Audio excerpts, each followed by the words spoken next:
Yo, I just feel like the look on Mike Dippolito's face when those cops knock on his door and tell him what Dalia's plans were for him is like the definition of buyer's remorse. Y'all, today we're discussing the strange, bizarre, often twisted case of Dalia Dippolito. So ABC 2020 just revisited this case recently, and I watched it, and the cringe fest was so bad that I was like, you know, we're making a video. So I'm going to be commenting on how ABC presented it and the things that were in that show specifically about the case. Now, y'all, this case is a train wreck from the word go.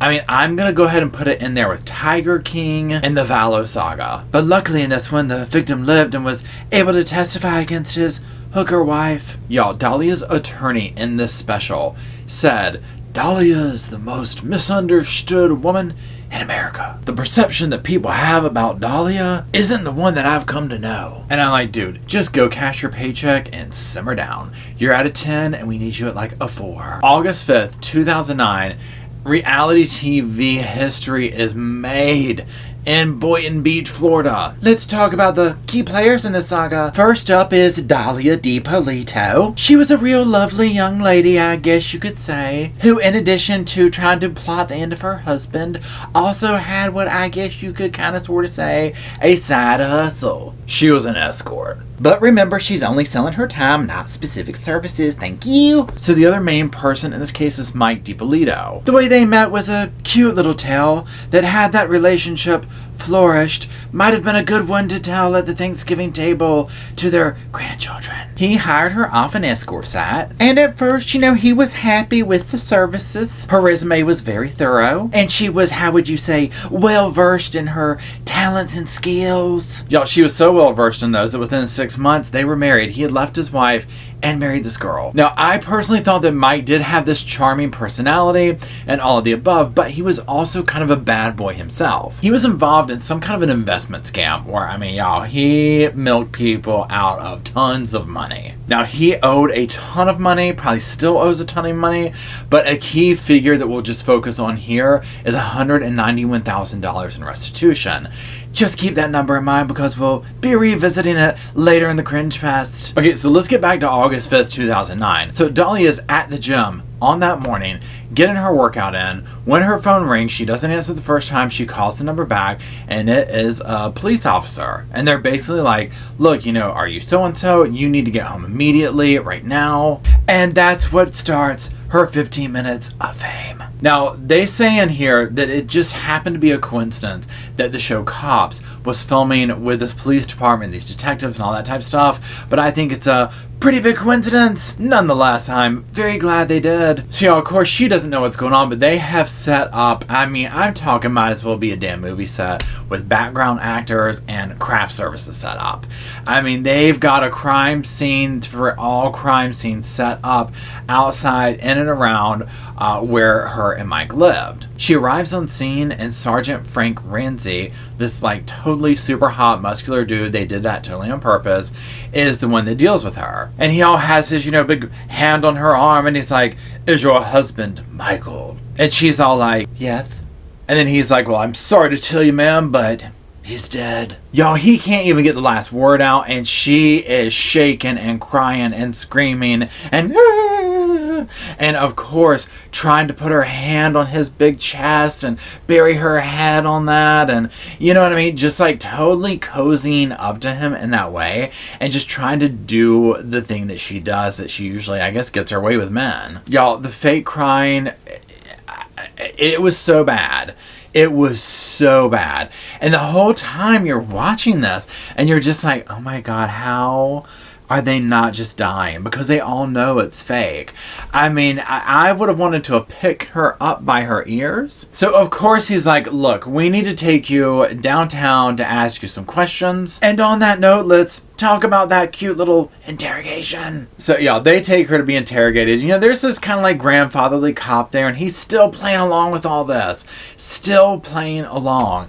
You know, and honestly, I just felt like they trolled her so hard. Like before trolling was truly a really good thing, that before Tekashi came on scene, like there was this case. I mean, it is like the ultimate prank setup. And kudos to them during this interrogation and the whole 9 yards for like just keeping it up. So of course an obvious question they're going to ask is, who would want to do this to Mike? Most people in some situations might be like, no one. I just don't know. I mean, I don't know who would want to hurt them. Or they might be like, well, maybe they had some kind of rift with this person. No, not Dalia. Dalia starts throwing him under the bus. I mean, the second she can. She's like, he's on probation. He did all these crimes. He did this. He did that. So many people are after him. They're pissed that he's going to get off probation early. Yada, yada, yada, yada. I mean, not only does she throw this man under the bus, but then she gets on the bus, kicks the driver off, and backs up and forth over him several more times. I mean, there is no shame in her game. Now, y'all, like I said, the cops keep this charade up good, but eventually it does come to the point where they have to put the heat on her and start turning the table and basically showing their hand. And she is like 5,000% denying the entire situation. To the extent that they then bring the alleged hitman that she dealt with into the room. And they're just like, do you know who this is? And she's like, I've never seen him. They're talking to him and they're just like, why were you coming out of her house and stuff? That right there, you would think someone as grimy as her would know, like, this is weird. Like, why would they do that? Like, why are they bringing him in there, whatever? And he's playing his character and whatnot. But of course, then when they start really putting it to her, they're like, look, that's an undercover cop. We saw you in the video. We know everything that's going on. Nope, absolutely not. 5,000% sure that I did nothing wrong. Then they're like, well, guess what? Your husband's alive. And she tries to feign, like, you can almost see the life melt out of her. And she's like, thank God. Not only do they do that, but they produce said husband. Right there, I was like, I'm out, y'all. I'm out. I gotta take a break from this cringe. The secondhand embarrassment was so hardcore. I was just like, I cannot watch this. Like, they are making me physically uncomfortable. I mean, you just don't get any better than this. This is just unheard of, And so, of course, Mike's sitting there like, what the F? And she has the gall to call out to him in her victim-y kind of a way, asking for him to come comfort her. Come here, come here. It is so clear that she just has this standard MO that she uses with men and has apparently gotten away with it for a long time. Now at this point, Mike is not having it. He is not having any of this because he has seen it all. He has heard it all. Specifically, that whole little videotape of her in the car. And speaking of that, why don't we talk about that momentarily? So y'all, the evidence showing her in the car dealing with the undercover cop who is pretending to be the hitman. I mean, there's no getting out of that video. There's nothing you can say to it. And of course, this video leads to the famous line that this case has been known for. When that undercover cop is like giving her one more chance, just to make sure, like, are you really sure you want to catch an attempted murder charge in this case, in the name of pure greed? And she's all like, yes, queen, yes. Like, I am so sure. Like 100,000 double dog dare, back to infinity and back again, time sure that I want to do this. Okay, so maybe she wasn't that dramatic about it, but she definitely was like 5,000% sure she wanted to do it. And I'm sitting here listening to her in this video, telling this, undercover cop, like, yeah, I'm 5,000% sure. And I'm like, this is somebody who, when they go to Starbucks, places a severely complicated order and will like kill the barista if it is one little bit out of line. I want a venti decaf, skinny mocha triple shot, 98 degrees, soy milk. Of course it's soy milk. Thrice stir to the right, twice to the left. Thank you very damn much. And don't mess it up. So y'all, she ends up paying said hitman like $1,200 for a down payment, and it is done. I mean, this girl has buried herself. So now back to Mike. He says, he never saw this coming at all. He thought he was restarting his life, finishing probation, doing all this stuff with this new wife. And the evidence that she tried to concoct of him being abusive to her, he says that never happened. Now, one real kind of twisted conundrum in this is that she was allegedly helping him pay off the restitution that he owed. So basically, he was putting up 100 grand of his money, and she was putting up 90 grand of hers, and she was going to pay it. And he was going to give her his 100 grand. Well, y'all already know. Y'all already know what happens when he gave her that 100 grand. She took it and spent it. Now, here's my thing. there is a little bit of like, or I'm like, okay, maybe that's karma because, you know, he swindled this money from people and then she swindles it from him. So that part I was like, damn, player got played. Of course, this doesn't make anything that she did, including stealing his money, right. Now there's other evidence presented that shows that she had already been trying to take him out by planting drugs in his car to violate his probation and by poisoning his drink with antifreeze. Dalia is a total savage who wanted all of his money, all of his cars, all of his things, all of him, so that she could throw him away and start a new life with somebody else. Now, y'all, she even goes one step further. She calls the man from jail, asking him to hire an attorney. I don't even know how to get there. But y'all, I can like 5,000% double dog guarantee you that if Travis Alexander had survived Jodi Arias, she 100,000,000% would have called him asking him to get her out of trouble. Without a doubt. Now, y'all, as you can imagine, this trial was a train wreck from start to finish. Basically, her defense tactic is they were trying to make a reality TV show. And, you know, I giggle because obviously it's a completely absurd and a lie. But number one, I'm like, well, girl, you were already the star of a reality TV show, whether you liked it or not. Like, that got done without you really needing to do what you say you were trying to do. Like, you were the butt of the joke. Y'all, the whole thing reminds me of that family that made that fake UFO and we're gonna pretend their kid was in it and they put it up in the air and it was gonna be this whole thing that they got a TV show off of. With these people, the UFO family or whether it's Dalia, I'm like, just say out loud what it is you're doing so that you can hear the stupidity of it and hopefully not do it. Now, of course, a whole big thing with this defense of hers saying that they were trying to do this reality TV show is that nobody else says they were trying to do it. I'm sure she'll just say that she forgot to tell them about it. Now, yeah, the trial does not continue to disappoint. During that, you know, text messages show that she's, you know, sexting other men. She's got another boyfriend. They're talking about how good it's going to be when they get rid of Mike and move into his house and the whole 9 yards. And yeah, I'm just sitting here like, okay, you know, again, Mike's no angel, but at least he was like getting his life together and doing things and seemed to truly love her. It's difficult as that might seem to be. Basically, everything about this woman is a lie. Y'all, it only took the jury like a few hours to find that girl guilty and sentence her to 20 years. I mean, hell, even the jurors were like, well, we basically just went back there and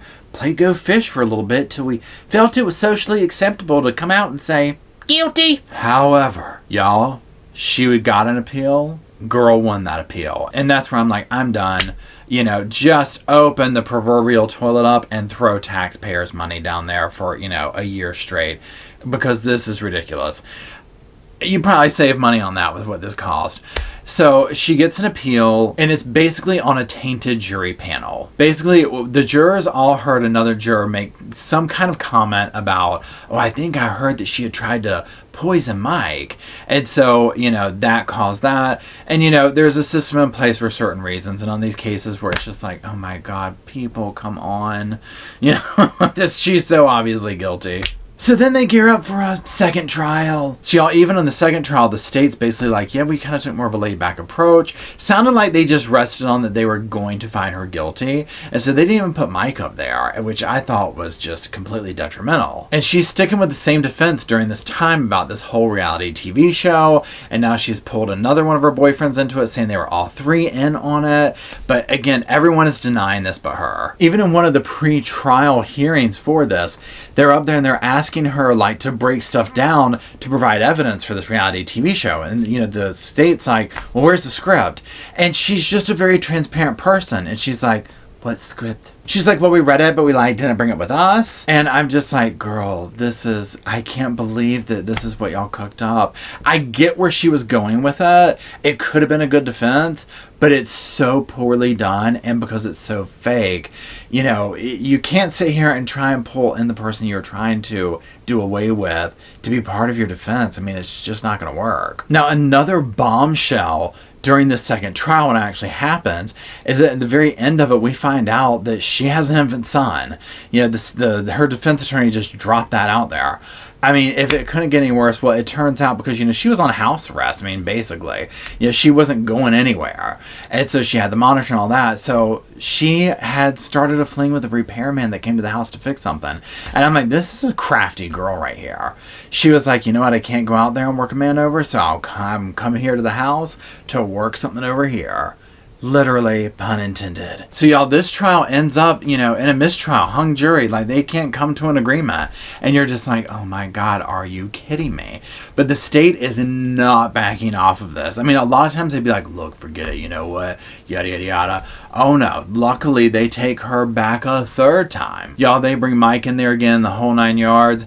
And she is found guilty. She is sentenced to 16 years. Praise Jesus. Hallelujah. Now, since then, Mike is with another woman now that it looks like they're really happy and he's doing well.